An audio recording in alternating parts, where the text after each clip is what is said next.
Avez-vous déjà observé l'état spirituel du monde actuel et eu l'impression de contempler un cimetière?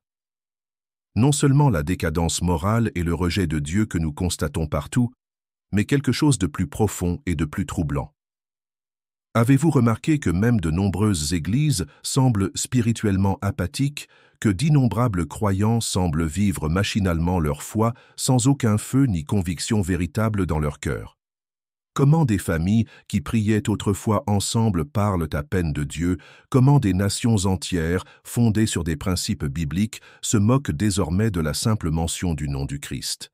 Si vous avez ressenti cette désolation spirituelle, si vous vous êtes demandé si Dieu avait abandonné son peuple ou si le renouveau était encore possible, alors vous devez entendre ce que le Seigneur a révélé au prophète Ézéchiel il y a plus de 2500 ans.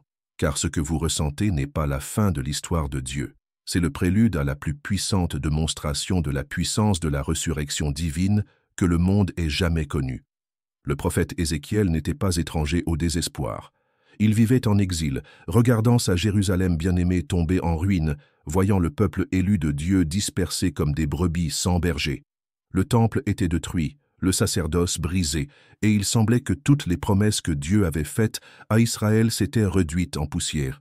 C'est dans ce moment de désespoir spirituel absolu que la main du Seigneur s'abattit sur Ézéchiel et l'Esprit le transporta dans une vallée qui allait changer à jamais notre compréhension du pouvoir de Dieu de ressusciter la mort. Mais voici ce que la plupart des gens oublient dans cette prophétie. Ézéchiel n'avait pas seulement une vision de l'ancien Israël.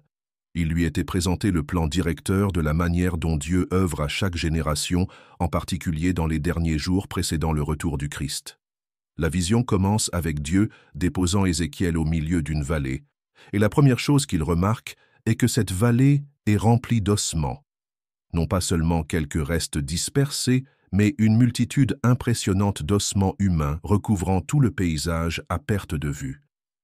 Les Écritures nous disent que ces ossements étaient très secs, ce qui signifie qu'ils étaient là depuis longtemps. Il n'y avait ni chair, ni tendons, ni aucun signe de vie. Juste les restes blanchis de ce qui avait été une puissante armée, désormais réduite à l'état de cimetière sous un soleil de plomb.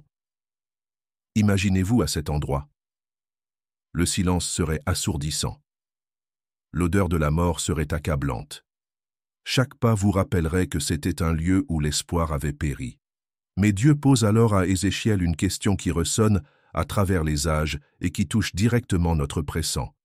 Fils de l'homme, ces ossements peuvent-ils revivre? Réfléchissons un instant à cette question. Dieu ne demande pas si c'est probable ou même possible d'un point de vue humain. Il demande si Ézéchiel croit au Dieu de l'impossible, le Dieu qui a apporté la lumière dans les ténèbres et insufflé la vie à la poussière. La réponse d'Ézéchiel révèle le cœur de la vraie foi. Ô Seigneur, toi seul sais. Il ne prétend pas comprendre comment un tel miracle a pu se produire, mais il ne limite pas Dieu non plus. Il remet la question entre les mains de celui qui a pouvoir sur la vie et la mort. Permettez-moi de m'arrêter ici et de m'adresser directement à votre cœur, car j'ai le sentiment que certains d'entre vous qui nous regardent en ce moment vivent dans leur propre vallée d'ossements desséchés. Peut-être est-ce votre mariage qui semble spirituellement mort, où vous priez autrefois ensemble, mais où maintenant vous pouvez à peine parler de foi. Peut-être est-ce vos enfants qui ont été élevés dans l'Église, mais qui se sont éloignés de Dieu et semblent complètement endurcis aux choses spirituelles. Peut-être est-ce votre propre relation avec le Seigneur, où la prière semble vide, l'adoration mécanique, et vous vous demandez si vous n'avez pas dépassé la capacité de Dieu à raviver votre âme. Ou peut-être regardez-vous votre nation, votre communauté, votre Église, et ne voyez-vous que la sécheresse spirituelle partout où vous vous tournez. Si tout cela résonne avec la douleur qui vous habite, sachez que vous n'êtes pas seul dans cette vallée et, plus important encore, que vous allez découvrir pourquoi Dieu vous a permis de voir la dévastation avant de vous montrer sa puissance de résurrection. Dans les commentaires ci-dessous, je vous invite à écrire ces mots. Seigneur, insuffle la vie à ce qui semble mort dans ma vie. Ne le tapez pas mécaniquement. Priez en l'écrivant, convaincu que le même Dieu qui a parlé à ces ossements anciens parle à votre situation en ce moment même. Votre prière pourrait être précisément ce qui encouragerait quelqu'un qui se sent encerclé par la mort spirituelle. Parfois, nous avons besoin d'entendre d'autres personnes implorer Dieu avant de trouver le courage de croire qu'il accomplit encore des miracles. Ce qui se passe ensuite dans la vision d'Ézéchiel est l'une des démonstrations les plus spectaculaires de la puissance de Dieu dans toute l'Écriture.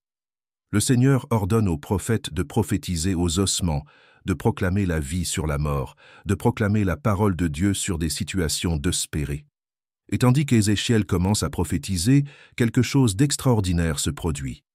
Un bruit, un cliquetis, résonne dans la vallée. Les os se rapprochent, trouvant leur place.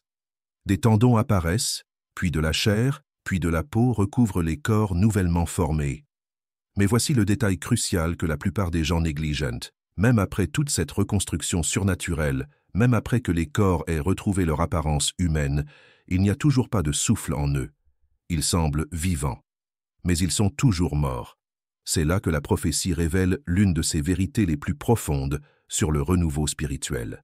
Voyez-vous, Dieu montrait à Ézéchiel qu'il y a une différence entre la reconstruction religieuse et la véritable résurrection spirituelle. Il est possible d'avoir toutes les formes extérieures de la foi, toutes les structures et apparences appropriées, et pourtant être spirituellement sans vie. Combien d'églises aujourd'hui semblent organisées et bien organisées de l'extérieur, mais manquent du souffle de l'Esprit de Dieu?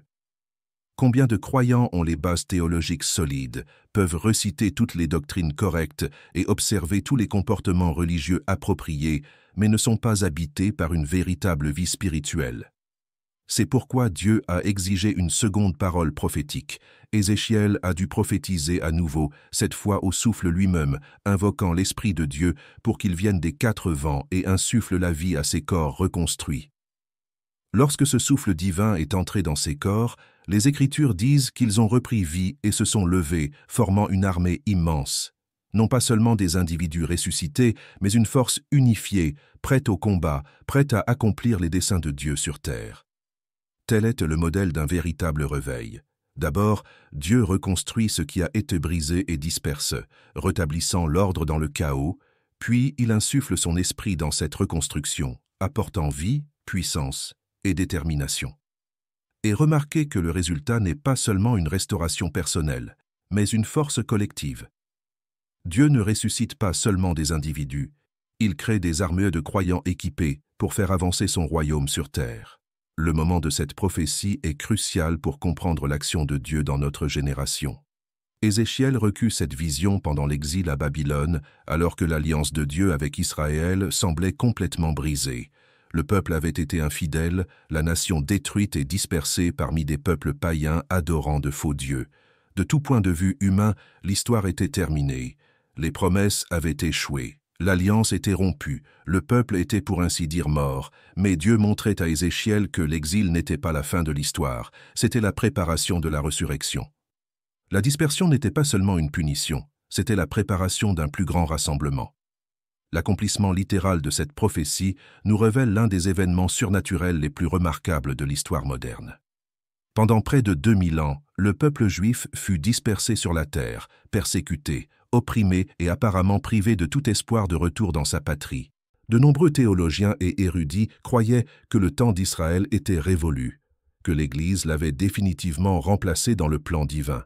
Mais le 14 mai 1948, un événement bouleversa le monde théologique. Israël redevint une nation. Les ossements dispersés dans les vallées d'Europe, de Russie, du Moyen-Orient et au-delà commencèrent à se rassembler. Des Juifs de plus de 100 pays commencèrent à revenir sur la terre de leur père. La langue hébraïque, morte depuis des siècles, fut ravivée. Des villes en ruine depuis des millénaires furent reconstruites. Le désert reprit son essor. Mais ce qui est encore plus remarquable, cette restauration physique n'était que le début de la promesse divine par l'intermédiaire d'Ézéchiel. Le prophète expliqua clairement que cette résurrection se déroulerait en deux phases. D'abord, les ossements se rassembleraient et seraient recouverts de chair, mais ils resteraient spirituellement morts. Ensuite, dans une seconde phase, Dieu mettrait son esprit en eux et ils vivraient véritablement. De nombreux biblistes pensent que nous assistons actuellement à la première phase de cette restauration et que la seconde, le réveil spirituel d'Israël, reste à venir. Cela explique pourquoi Israël existe aujourd'hui en tant que nation moderne, dotée de capacités militaires et technologiques incroyables, mais que la majorité des Juifs rejettent toujours Jésus comme leur Messie. Les os se sont recollés, mais ils attendent toujours le souffle de l'Esprit de Dieu. Ce modèle de restauration physique suivi d'un renouveau spirituel ne se limite pas à Israël. C'est en fait le modèle de la manière dont Dieu œuvre dans chaque contexte où la mort a régné. Pensez à votre propre cheminement spirituel. Nombre d'entre vous se souviennent d'une époque où leur foi était vibrante et vivante, où la prière était une joie, où la présence de Dieu était réelle et tangible dans leur vie quotidienne. Mais alors, quelque chose s'est produit. Peut-être une période de souffrance a-t-elle ébranlé leur foi. Peut-être était-ce une déception envers les dirigeants de l'Église ou d'autres croyants. Peut-être était-ce la lente érosion des compromissions du monde qui a progressivement éteint le feu de l'esprit dans leur cœur. Quelle qu'en soit la cause, vous vous êtes retrouvés dans une vallée spirituelle où tout ce qui vous apportait autrefois la vie semblait désormais aride et sans vie. L'ennemi veut vous faire croire que cette sécheresse spirituelle est permanente, que vous avez dépassé la capacité de Dieu à vous ranimer, que vous avez commis le péché impardonnable ou que Dieu vous a abandonné. Mais la vision d'Ézéchiel affirme le contraire. Elle révèle que Dieu se spécialise dans l'insufflation de la vie à ce qui semble mort et irrécupérable. L'essentiel est de comprendre que le réveil commence souvent non pas par nos sentiments, mais par nos paroles. Ézéchiel a dû prophétiser aux ossements avant qu'ils ne bougent. Il a dû annoncer la parole de Dieu sur la situation avant de constater le moindre signe de changement. C'est là que de nombreux croyants s'enlisent dans leur vallée d'ossements desséchés. Ils attendent de ressentir quelque chose avant d'exprimer leur foi. Ils veulent voir du mouvement avant de prophétiser la vie. Mais le modèle de Dieu est tout le contraire. La foi vient de l'écoute, et l'écoute de la parole de Dieu. Lorsque nous proclamons les promesses de Dieu sur notre situation, lorsque nous déclarons sa vérité face à une mort apparente, nous participons en réalité au même ministère prophétique qu'Ézéchiel exerça dans cette vallée antique. Mais il est essentiel de comprendre un point crucial concernant la nature de la déclaration prophétique dans nos vallées d'ossements desséchés. Ézéchiel ne se contentait pas d'exprimer des pensées positives ou de tenter de provoquer un changement par le pouvoir de la suggestion. Il prononçait la parole précise que Dieu lui avait donnée, appelant les choses qui n'étaient pas comme si elles étaient, selon le caractère et les promesses de Dieu. Lorsque nous prophétisons la vie sur nos situations de mort, nous ne nous livrons pas à des vœux pieux. Nous alignons notre parole sur la volonté de Dieu et appelons ses desseins à se réaliser. La deuxième phase du ministère prophétique d'Ézéchiel dans la vallée révèle une autre vérité cruciale sur le réveil. Après que les ossements furent rassemblés et recouverts de chair, Dieu ordonna au prophète de prophétiser au souffle lui-même. Le mot hébreu utilisé ici est « ruach », qui peut signifier « vent », « souffle » ou « esprit ». Ézéchiel invoquait le Saint-Esprit pour qu'il vienne des quatre vents, c'est-à-dire de toutes les directions, de tous les coins du ciel, afin d'insuffler la vie à ces corps rassemblés. Cela nous enseigne qu'un véritable réveil ne peut être fabriqué ou orchestré par des efforts humains. Nous pouvons rassembler les ossements, organiser les structures, créer toutes les conditions propices, mais seul Dieu peut insuffler la vie spirituelle à nos efforts. C'est pourquoi tant de stratégies de croissance d'église et de techniques de réveil échouent finalement à produire une transformation spirituelle durable. Elles se concentrent sur le rassemblement des ossements et leur enrobage, mais elles manquent du souffle de l'Esprit de Dieu. Elles peuvent susciter l'enthousiasme, attirer les foules et susciter des réactions émotionnelles, mais sans la présence et la puissance authentique du Saint-Esprit, tous ces efforts restent spirituellement sans vie. Le véritable réveil survient lorsque le peuple de Dieu cesse de chercher à fabriquer une expérience spirituelle et implore plutôt le souffle du ciel pour remplir ce qu'il a construit. Le résultat de ce souffle divin dans la vision d'Ézéchiel n'était pas seulement une résurrection individuelle, mais une résurrection collective. Le texte dit que les corps sont devenus une arme extrêmement grande. Cela révèle le but ultime de Dieu dans le réveil. Non seulement restaurer les croyants individuellement à la vie spirituelle, mais créer une force unifiée et puissante capable de faire progresser son royaume sur terre. Tout au long de l'histoire de l'Église, les plus grands réveils ont suivi ce modèle. Ils commencent par le réveil des cœurs individuels, mais culminent par des mouvements collectifs qui transforment des régions et des nations entières. Nous vivons à une époque où de nombreux croyants pressentent que nous sommes à l'aube d'un grand réveil de la fin des temps. La mort spirituelle qui nous entoure n'est pas le signe que Dieu a abandonné son peuple. C'est le signe que nous sommes dans la phase de la vallée qui précède la phase de la résurrection. Plus la nuit est sombre, plus l'aube approche. Plus les ossements sont secs, plus le réveil sera spectaculaire lorsque le souffle de Dieu viendra enfin. Mais ce réveil de la fin des temps ne ressemblera pas au précédent réveil de l'histoire de l'Église. Il sera caractérisé par plusieurs caractéristiques uniques directement liées à la prophétie d'Ézéchiel. Premièrement, ce sera un réveil mondial qui touchera toutes les nations, toutes les tribus et toutes les langues. Tout comme Ézéchiel a invoqué le souffle venant des 4 vents, représentant chaque direction, ce réveil final aura une portée mondiale.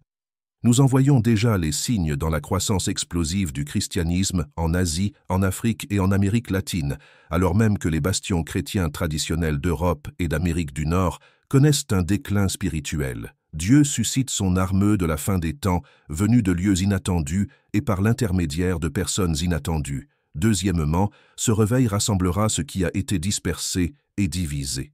Tout comme les os de la vision d'Ézéchiel se sont réunis, os à os, dans un ordre parfait, Dieu va restaurer l'unité de son Église au-delà des clivages confessionnels, raciaux et culturels. Les divisions et le sectarisme qui ont affaibli le corps du Christ seront guéris lorsque les croyants reconnaîtront qu'ils font partie d'une seule grande armée, dirigée par le même commandant en chef. Troisièmement, ce réveil préparera le peuple de Dieu à un combat spirituel d'une ampleur sans précédent. Le résultat de la vision d'Ézéchiel ne fut pas seulement la présence de personnes vivantes, mais une armée puissante prête au combat. Ce réveil de la fin des temps dotera les croyants de l'autorité et de la puissance spirituelle nécessaires pour affronter les forces des ténèbres qui se déchaînent en ces derniers jours.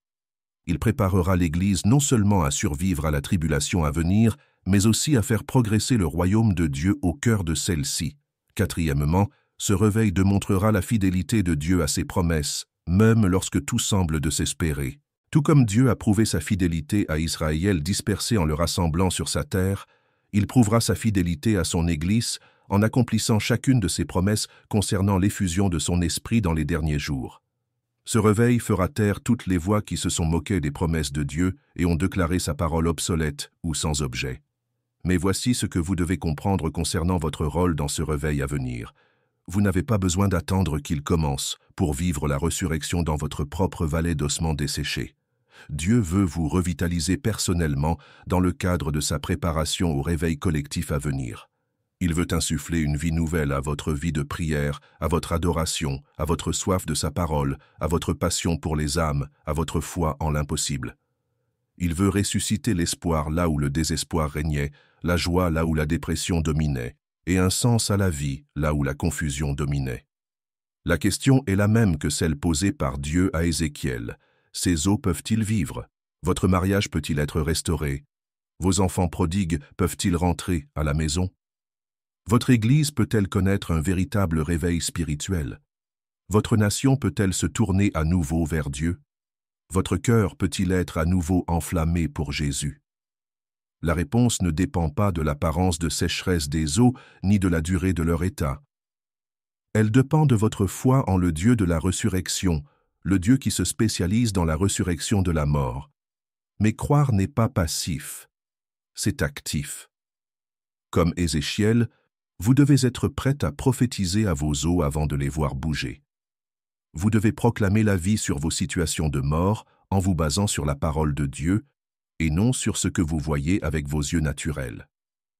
Vous devez invoquer les desseins de Dieu dans votre vie et dans vos circonstances, même lorsque tout autour de vous contredit ce que vous déclarez. Ensuite, vous devez implorer le souffle de l'Esprit de Dieu pour remplir ce que vous construisez, sachant que lui seul peut transformer l'activité religieuse en réalité spirituelle. Le plus grand réveil de l'histoire humaine est à venir, et il fera passer toutes les effusions précédentes de l'Esprit de Dieu pour une douce pluie, comparées à un puissant fleuve impétueux. mais il commencera par des croyants individuels qui refusent d'accepter la mort spirituelle comme leur condition finale, qui osent prophétiser la vie sur leur propre vallée d'ossements desséchés et qui implorent le souffle du ciel pour remplir à nouveau leur cœur. Les ossements commencent déjà à trembler. Le souffle de Dieu souffle dans les cieux. La question n'est pas de savoir si le réveil arrive, mais si vous ferez partie de l'armée que Dieu suscite pour ces derniers jours. Si tout ce que j'ai partagé aujourd'hui a profondément touché votre esprit, si vous reconnaissez que Dieu vous appelle à rejoindre son armée de croyants ressuscités de la fin des temps, alors je vous invite à faire un pas de foi dès maintenant. S'abonner à cette chaîne ne consiste pas seulement à regarder plus de vidéos, c'est s'engager dans sa propre préparation spirituelle à ce que Dieu est sur le point d'accomplir sur terre. Chaque semaine, nous plongeons dans la parole prophétique de Dieu, explorant non seulement ce que la Bible dit sur les derniers jours, mais aussi comment vous positionner pour être puissamment utilisé par Dieu en ces temps cruciaux. Nous n'offrons pas de réponses faciles ni de divertissements superficiels. Nous offrons la substance de la parole de Dieu aux croyants qui souhaitent sérieusement se préparer au retour du Christ. Si vous êtes las de la sécheresse spirituelle et prêt à accueillir à nouveau le souffle de Dieu, rejoignez-nous dans ce voyage de renouveau et de préparation. La vallée des ossements desséchés n'a jamais été destinée à devenir votre lieu de résidence permanent. Il est temps de prophétiser la vie et de regarder Dieu créer son armée.